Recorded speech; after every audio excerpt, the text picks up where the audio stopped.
कांग्रेस के तरफ से हमने कुछ अहम मुद्दे उठाए। सबसे महत्वपूर्ण मुद्दा है कि आज अर्थव्यवस्था को लेकर जो स्कैम हमको देखने को मिला, जो जानकारी हमको मिली कि किस प्रकार से एक विशेष कंपनी ने घूस देकर एनर्जी कॉन्ट्रैक्ट्स लेने की कोशिश की, जिसका खुलासा आज भारत के अंदर नहीं अमेरिका में जाके हुआ है, जहां की सरकार, जहां के एजेंसियों ने जांच पड़ताल करने के बाद एक केस दर्ज किया है। उसको लेकर हम चाहते हैं कि शीतकालीन सत्र में उसको लेकर सरकार अपना उत्तर दे, और हम चाहते हैं कि सरकार कोई तकनीकी कारण दिखाकर इस विषय को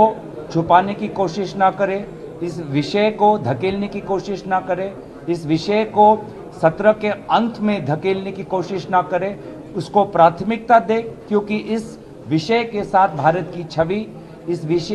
विषय के साथ भारत की अर्थव्यवस्था, इस विषय के साथ भारत की जो संस्थाएं हैं जिनको नियंत्रण करने का जिम्मेवारी मिला है, उनकी जिम्मेवारी पर सवाल उठते हैं। और साथ ही साथ इस विशेष अडानी ग्रुप में जो निवेशक हैं, वो चाहे SBI हो, चाहे LIC हो, जहां पे करोड़ों भारतीयों नागरिकों का पैसा जमा हुआ है, सभी के इस मुद्दे इस अडानी ग्रुप के साथ जुड़े हुए हैं। इसलिए हम चाहते हैं कि इसको प्राथमिकता दिया जाए और सरकार इस विषय से भागने की कोशिश ना करे, दबाने की कोशिश ना करे और धकेलने की कोशिश ना करे। साथ ही साथ मणिपुर में जिस प्रकार से हिंसा का वातावरण है, समाज के बीच में जो एक असमंजस पैदा हुई है, उसको लेकर सरकार अपनी उत्तर दे। हमने पिछले सालों में देखा है कि ये सरकार एक झारखंड के मुख्यमंत्री को जेल भेज देती है। ये केंद्र सरकार जम्मू कश्मीर में उन्होंने राज्य सरकार को तोड़ दिया है, पर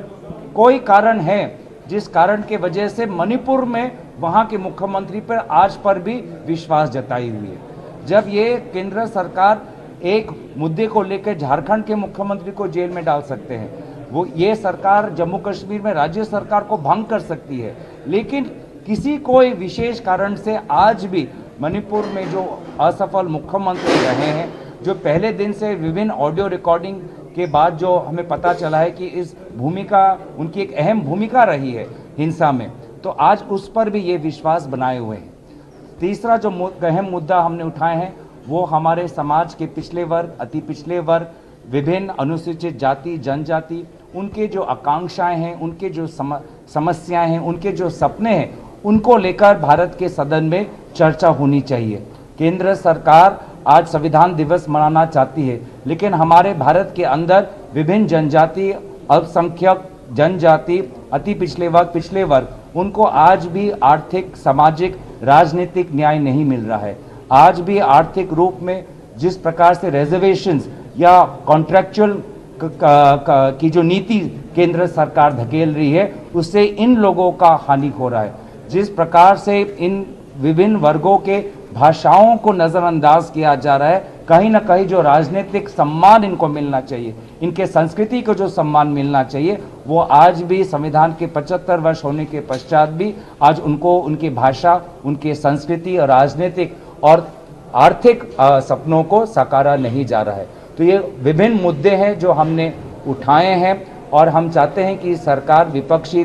कि जो दलों के जो अहम मुद्दे हैं उनको प्राथमिकता दे और इनको धकेलने की कोशिश ना करे, तकनीकी कारण, पार्लियामेंट के नियमों के द्वारा इन समस्याओं को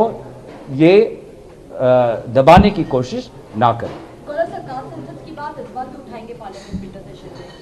हमारे LOP राहुल गांधी जी ने कास्ट सेंसस को मुद्दे को बार बार उठाया है, और विशेष रूप से हम चाहते हैं कि जब संविधान का जो 75 वर्ष सरकार मनाना चाहती है, तो कास्ट सेंसस पर सरकार अब अपनी एक ठोस उत्तर और अपनी क्या अगली कदम उठाने वाले हैं उस पर वो स्पष्टीकरण करें।